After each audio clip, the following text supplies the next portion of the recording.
Era meu primeiro ano na universidade, um novo começo cheio de expectativas e ansiedade. Lembro-me vividamente do dia em que cheguei ao campus, meus pais me ajudando a levar caixas e malas para o quarto que seria meu novo lar. O quarto era pequeno, com 2 camas, 2 escrivaninhas e um armário compartilhado. Desempacotei minhas coisas com entusiasmo, colocando cada item cuidadosamente em seu lugar. Meus pais me deram um último abraço apertado e, depois de algumas palavras de encorajamento, foram embora, deixando-me para explorar este novo mundo por conta própria. Eu estava animado e nervoso ao mesmo tempo, imaginando como seria a vida universitária. Mais tarde naquele mesmo dia, meu colega de quarto finalmente chegou. Ele entrou com um jeito meio desajeitado, carregando uma mala grande e uma mochila. Ele se apresentou como Lucas. Desde o início, algo parecia estranho nele. Seus olhos evitavam os meus e ele parecia desconfortável com minha presença. "Oi, eu sou o João", disse, estendendo a mão para um aperto de mão amigável. Lucas olhou para minha mão estendida como se fosse um objeto estranho. Depois de uma pausa constrangedora, ele riu nervosamente e deu-me um aperto de mão frouxo, quase como um peixe morto. O aperto de mão dele era tão fraco que parecia que ele não queria tocar em mim. "Qual é o seu nome?", perguntei, tentando quebrar o gelo. "Lucas", respondeu ele, sem fazer contato visual. Tentei puxar conversa, perguntando sobre sua cidade natal, seus interesses, mas Lucas respondia apenas com monossílabos, ocasionalmente soltando um riso nervoso ou um sorriso desconfortável. Dentro de poucos minutos, estávamos os 2 sentados em nossas camas, mexendo em nossos laptops, sem falar um com o outro. A atmosfera no quarto era tensa e desconfortável. Eu estava decepcionado e um pouco preocupado. Como seria viver com alguém tão estranho? Pensei em pedir para trocar de colega de quarto, mas decidi dar uma chance. Talvez Lucas fosse apenas tímido, pensei. No entanto, mal sabia eu que essa era apenas a ponta do iceberg das peculiaridades de Lucas. Aquela primeira noite no dormitório marcou o início de uma série de acontecimentos estranhos. Depois de tentar, sem sucesso, estabelecer algum tipo de comunicação com Lucas, resolvi explorar o campus e conhecer outros colegas. Quando voltei, algumas horas depois, encontrei Lucas na mesma posição em que o deixei. Sentado na cama, com o laptop no colo, a tela emitindo um brilho azul que iluminava seu rosto de maneira inquietante. "Oi, Lucas", disse eu, tentando ser amigável. Ele não respondeu. Apenas continuou digitando freneticamente, como se estivesse mergulhado em algum projeto importante ou, quem sabe, em um mundo paralelo. A noite avançou e, por volta das 21h30, decidi que era hora de dormir. Apaguei a lâmpada do meu lado do quarto, deixando a luz suave do abajur de Lucas como única fonte de iluminação. Deitei na cama e fechei os olhos, esperando que o cansaço do dia me levasse rapidamente ao sono. No entanto, a luz do laptop de Lucas continuava a brilhar, e o som das teclas sendo pressionadas incessantemente me impedia de relaxar. Horas se passaram. O relógio marcava 3 da manhã quando finalmente ouvi o som característico de um laptop sendo fechado. Aliviado, comecei a adormecer, mas não demorou muito para que eu fosse despertado novamente. Desta vez, não foi pelo som do laptop, mas por uma sensação perturbadora de estar sendo observado. Abri os olhos, e à luz fraca da lua que entrava pelas persianas abertas, vi Lucas sentado na borda da sua cama, olhando fixamente para mim. Seus olhos estavam vidrados, quase hipnotizados, e sua expressão era difícil de decifrar. Não era uma expressão de raiva, mas também não era amigável. Era vazia. Sentei-me na cama, esfregando os olhos na esperança de que aquilo fosse apenas um sonho bizarro. "Lucas, o que você está fazendo?", perguntei, minha voz soando mais fraca do que eu pretendia. Ele piscou algumas vezes, como se estivesse saindo de um transe, e sussurrou: "Desculpa". Em seguida, deitou-se na cama e virou-se de costas para mim, como se nada tivesse acontecido. Fiquei acordado por um bom tempo depois disso, o coração batendo rápido, tentando entender o que acabará de presenciar. Lucas era, sem dúvida, um indivíduo peculiar, mas essa experiência me deixou genuinamente assustado.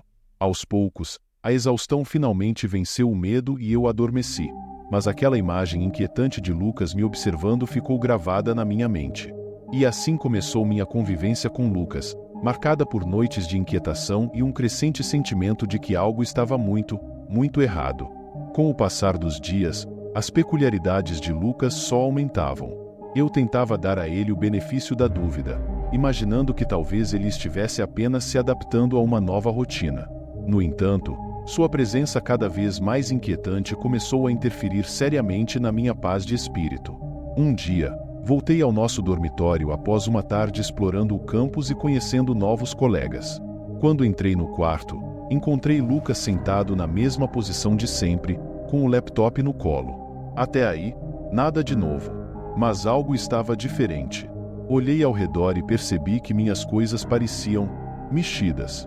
Meus livros estavam fora de ordem, minhas roupas no armário estavam visivelmente bagunçadas e minha mochila, que normalmente ficava no canto, estava no meio do quarto. A sensação de invasão era palpável. Sentei-me na cama e abri meu laptop, apenas para descobrir que todos os meus e-mails haviam sido abertos. E-mails que eu tinha certeza de não ter lido. A indignação começou a tomar conta de mim. Lucas, chamei, tentando manter a calma na minha voz. Ele levantou os olhos do laptop, mas não disse nada. Você mexeu nas minhas coisas? Ele piscou, parecendo confuso, e então balançou a cabeça lentamente. Não. A maneira como ele respondeu, tão rápida e enfaticamente, me deixou ainda mais desconfiado. Então por que meus e-mails estão abertos? E minhas roupas, quem mexeu nelas? Eu não sei, respondeu ele, a voz um pouco mais alta do que o normal, quase defensiva. Não fui eu. Respirei fundo, tentando controlar minha frustração. Olha, Lucas, precisamos estabelecer algumas regras aqui. Eu respeito o seu espaço, você respeita o meu. Não mexa nas minhas coisas, ok? Ele apenas assentiu, voltando a atenção para seu laptop, como se a conversa nunca tivesse acontecido. Fiquei sentado na cama por um tempo, processando o que havia acabado de acontecer. Era claro que Lucas estava mentindo, mas algo me dizia que confrontá-lo diretamente não resolveria nada. A partir daquele momento, comecei a trancar meu laptop e guardar meus pertences pessoais em lugares menos acessíveis. No entanto, a sensação de segurança que eu esperava alcançar nunca veio. Sempre que eu saía do quarto, ficava imaginando o que Lucas poderia estar fazendo em minha ausência. Numa noite, quando estava procurando meu pijama na gaveta, percebi que minhas roupas estavam mais desarrumadas do que eu lembrava. Era como se alguém tivesse vasculhado cada peça, movendo tudo de lugar. A ideia de que Lucas poderia estar mexendo nas minhas roupas enquanto eu não estava presente me deixou ainda mais desconfortável. O clima no quarto estava se tornando insustentável. Eu mal conseguia dormir, sempre alerta a qualquer som ou movimento. Lucas, por outro lado, parecia indiferente ao mal-estar que sua presença causava. Aquele sentimento de que algo estava profundamente errado só crescia, e eu sabia que precisava encontrar uma solução antes que a situação saísse completamente de controle. As noites continuavam a ser inquietantes, mas uma delas se destacou como o ponto de ruptura. Era uma noite particularmente fria, e eu tinha ido para a cama mais cedo, exausto após um dia longo de aulas e atividades no campus. O quarto estava mergulhado em um silêncio pesado, interrompido apenas pelo leve zumbido do laptop de Lucas, que, como sempre, ficava acordado até tarde. Eu tinha finalmente conseguido adormecer quando, no meio da noite, fui despertado por um som estranho. Era um ruído suave, quase imperceptível, mas suficiente para me tirar do sono. Abri os olhos e, na penumbra, vi Lucas ajoelhado no chão, mexendo na minha bagagem. A luz fraca do luar que entrava pelas persianas abertas iluminava a cena de forma surreal. Sentei-me na cama rapidamente, o coração acelerado. Lucas, o que você está fazendo? Minha voz saiu mais alta do que eu pretendia, cheia de uma mistura de medo e raiva. Lucas se virou lentamente, seus olhos arregalados na escuridão. Ele ficou ali parado por um momento, como se estivesse tentando encontrar as palavras certas. Eu acho que peguei sua escova de dentes por engano, disse ele, a voz baixa e hesitante. Às 3 da manhã, mexendo na minha bagagem. Eu mal podia acreditar na desculpa esfarrapada que ele estava tentando usar. Isso não faz sentido, Lucas. Por que você está mexendo nas minhas coisas de novo? Ele se levantou devagar, parecendo desconfortável. Eu só estava tentando encontrar minha escova, repetiu ele, mas dessa vez sua voz tremia um pouco, traindo a falta de sinceridade. Levantei-me da cama, minha paciência se esgotando. Olha, Lucas, isso já passou dos limites. Eu te pedi para não mexer nas minhas coisas e você continua fazendo isso. O que está acontecendo com você? Ele deu um passo para trás, parecendo um pouco assustado. Eu não sei. Só, me deixa em paz, disse ele, antes de voltar rapidamente para sua cama, deitando-se de costas para mim. Fiquei ali, em pé, tentando controlar a raiva e a frustração. Era claro que havia algo muito errado com Lucas, mas eu não sabia como lidar com isso. Eu só sabia que não podia continuar vivendo assim, com um colega de quarto que não respeitava meus limites e me deixava constantemente desconfortável. Voltei para minha cama, mas dormir era impossível. Fiquei acordado por horas, o incidente repetindo-se na minha mente. O comportamento de Lucas estava se tornando cada vez mais perturbador e invasivo, e eu sabia que precisava encontrar uma solução antes que algo ainda pior acontecesse. Na manhã seguinte, fui direto à administração do dormitório para solicitar uma troca de quarto. Eu não podia continuar vivendo naquele estado constante de tensão e medo. No dia seguinte, fui direto à administração do dormitório. Expliquei a situação, destacando o comportamento invasivo e perturbador de Lucas. Felizmente, a equipe foi compreensiva e prometeu encontrar um novo quarto para mim o mais rápido possível. Dentro de 2 dias, eu já estava me mudando para um quarto no outro lado do campus, aliviado por finalmente escapar da presença inquietante de Lucas. Meu novo colega de quarto, Paulo, era uma pessoa tranquila e amigável. Ele não era o mais sociável, mas comparado a Lucas, era um alívio enorme. Nós rapidamente estabelecemos uma rotina confortável, respeitando os espaços e horários um do outro. Pela primeira vez em semanas, comecei a sentir um pouco de normalidade voltando à minha vida. Na primeira noite no novo quarto, dormi profundamente, sem interrupções. Mas essa sensação de segurança foi breve. 3 noites depois da mudança, acordei no meio da noite com um som familiar. O clique da maçaneta sendo mexida silenciosamente. Meu coração disparou, e uma sensação de déjà vu me inundou. Levantei-me da cama e me aproximei da porta, olhando pelo olho mágico. Para minha surpresa e horror, vi Lucas do outro lado da porta, tentando abrir a maçaneta com cuidado. A cena me encheu de uma mistura de medo e raiva. Não podia acreditar que ele tinha me seguido até meu novo dormitório. Sem hesitar, peguei meu celular e liguei para a polícia do campus. Expliquei rapidamente a situação e, felizmente, eles chegaram em menos de 5 minutos. Durante esse tempo, fiquei parado junto à porta, ouvindo os sons inquietantes do lado de fora, com o coração batendo forte no peito. Quando os policiais chegaram, abri a porta com cuidado. Eles encontraram Lucas ainda tentando mexer na fechadura. Ele parecia completamente fora de si, como se estivesse em um transe. Os policiais rapidamente o detiveram e o levaram para longe, enquanto eu explicava tudo o que tinha acontecido. Os dias que se seguiram foram um borrão de interrogatórios e relatos. A administração da universidade estava decidida a entender o comportamento de Lucas e garantir que ele não representasse mais uma ameaça para mim ou para qualquer outro estudante. Foi decidido que ele seria suspenso indefinidamente e seria submetido a uma avaliação psicológica completa. Nunca mais o vi depois disso. Apesar da resolução, a experiência me marcou profundamente. A sensação de vulnerabilidade e invasão ainda pairava sobre mim, mesmo sabendo que Lucas estava longe. Passei o resto dos meus anos universitários sempre atento, mas aos poucos, a vida voltou ao normal. Fiz amigos, me envolvi em atividades, e, eventualmente, consegui deixar aquele pesadelo para trás.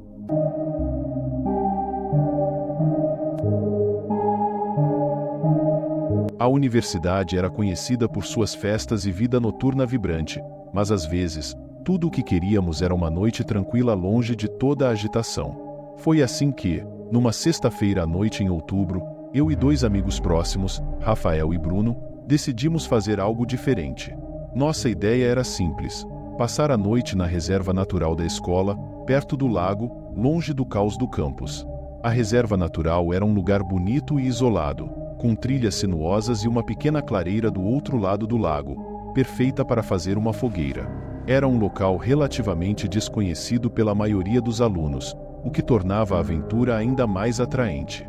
Carregamos mochilas com provisões, incluindo algumas cervejas, e nos dirigimos para lá ao anoitecer.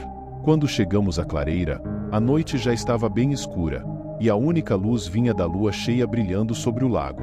Rapidamente, montamos um pequeno acampamento, recolhendo galhos e folhas secas para fazer a fogueira. Rafael, sempre o mais habilidoso entre nós, acendeu o fogo em questão de minutos, e logo estávamos sentados ao redor das chamas, apreciando o calor e a tranquilidade da noite. Abrimos as cervejas e brindamos a nossa pequena escapada da vida universitária.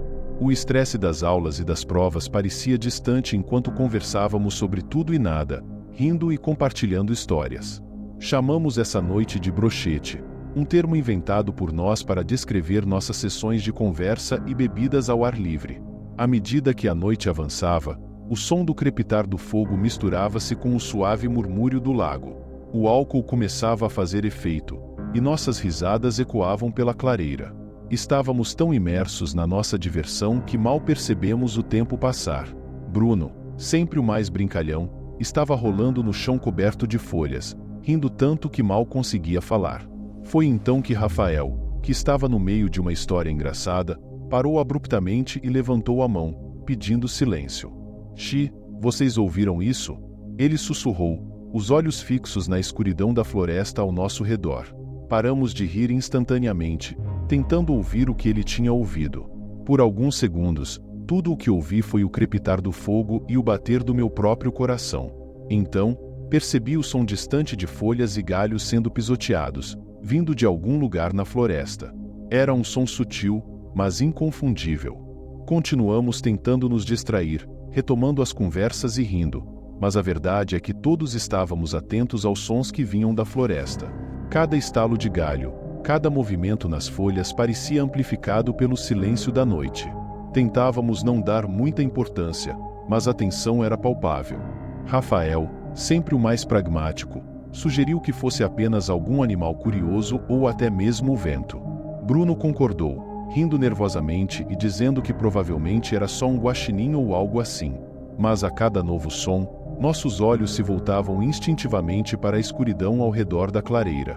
"Talvez seja só a nossa imaginação", disse eu, tentando manter o tom leve. "Estamos tão longe do campus que qualquer ruído parece mais assustador do que realmente é."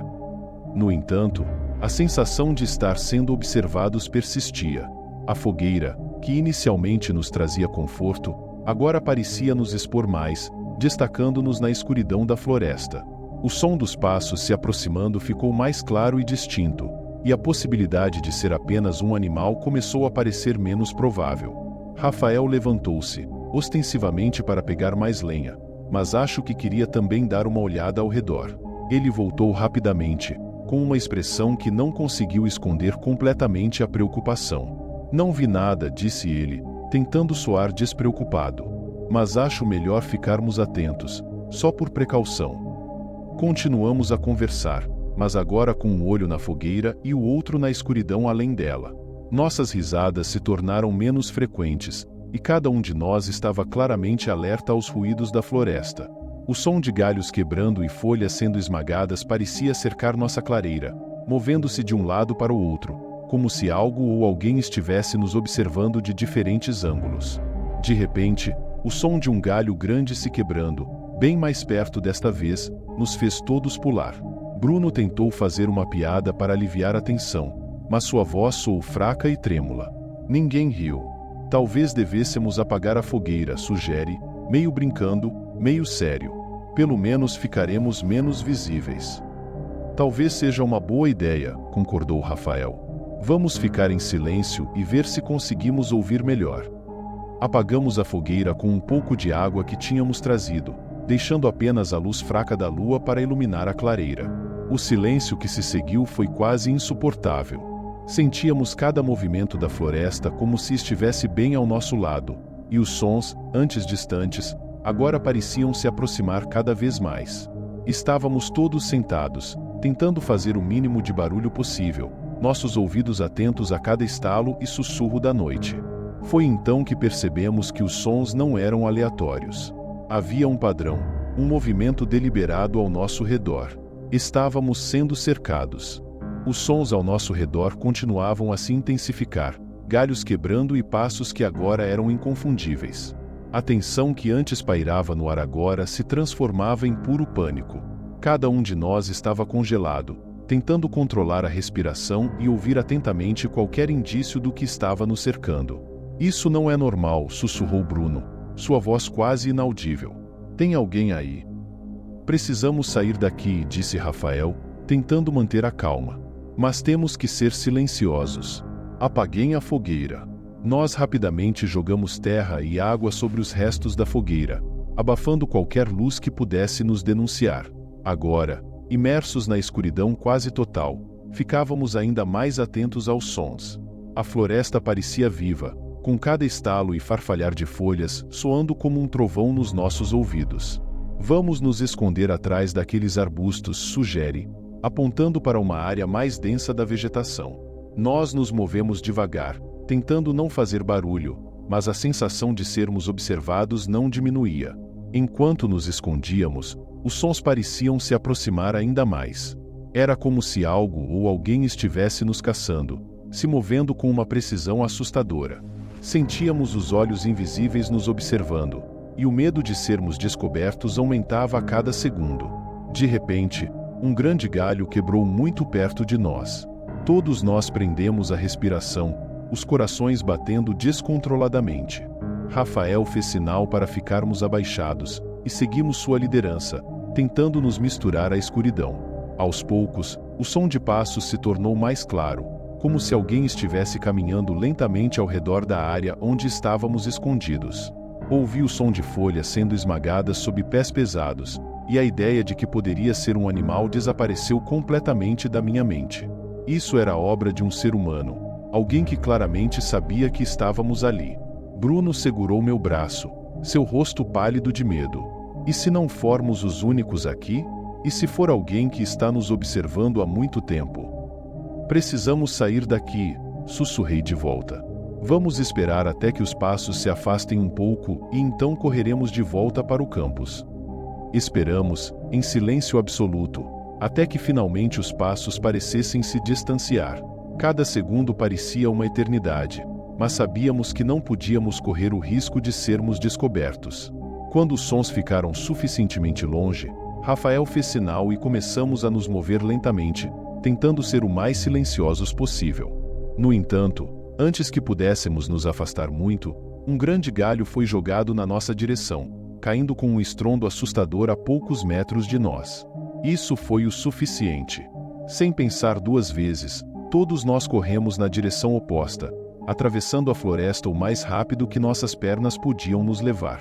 O som dos passos atrás de nós crescia novamente, como se nosso perseguidor não estivesse disposto a nos deixar escapar tão facilmente. Corremos, sem olhar para trás, apenas com um único objetivo em mente: chegar à segurança do campus. A adrenalina nos impulsionava, e o medo nos mantinha em movimento, sem descanso. Nossos corações batiam descontroladamente enquanto corríamos pela floresta, a escuridão tornando cada passo uma corrida às cegas pelo desconhecido. Podíamos ouvir os passos atrás de nós, cada vez mais próximos, e o pânico nos impulsionava a seguir em frente. A ideia de que estávamos sendo perseguidos era agora uma certeza esmagadora. De repente, outro galho foi jogado, desta vez acertando Rafael nas costas. Ele tropeçou, quase caindo, mas conseguimos mantê-lo de pé e continuar correndo. O pânico nos dominava completamente.